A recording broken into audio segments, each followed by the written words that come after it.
Hi guys, and ayan, today nga is nag-crave tayo ng pizza, kaya gagawa na lang tayo ng ating homemade Hawaiian pizza and supreme pizza.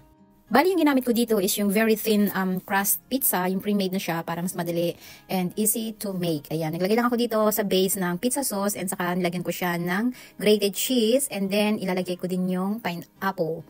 And dahil mahilig tayo sa pineapple, kaya ayan, pineapple and more grated cheese ulit bago natin siya i-bake. And bali, nag-preheat na ako ng oven na 180 for i-bake natin ito ng mga 15 to 20 minutes. And then once na na-assemble na natin itong ating Hawaiian pizza is i-set aside muna natin and then i-start naman natin itong ating isang flavor.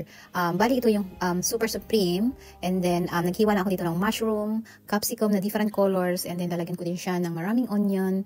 And ayan, same lang din yung base na gagamitin ko dito, yung pizza sauce and then lalagyan ko siya ng grated cheese after ng pizza sauce and then naglagay ako dito ng salami and then ng ham.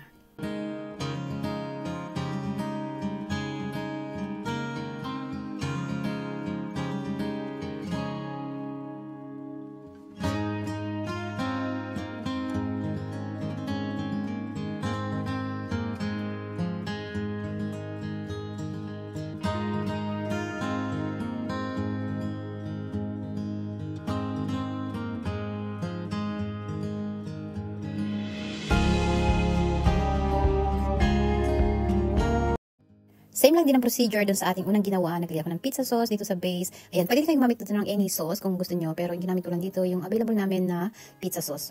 Masarap din yung barbecue sauce pero wala kami nung kaya ito na lang. And then nilagyan ko siya ng maraming grated cheese bago ko ilagay yung kanyang mga toppings. Ayan, mas maganda kasi na marami siyang mga vegetable na kagaya niyan. And then dagdag flavor.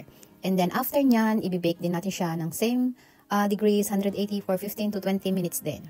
Favorite ko talaga itong Super Supreme kasi pag nag-bake ako nito is dinadamihan ko yung mga capsicum dahil dagdag color din yan. Ayan. Once na may assemble ko lahat ng mga toppings is ilalagyan ko siya ng maraming cheese ulit sa ibabaw para kapag nag-bake na yan is cheesy siya talaga and very yummy.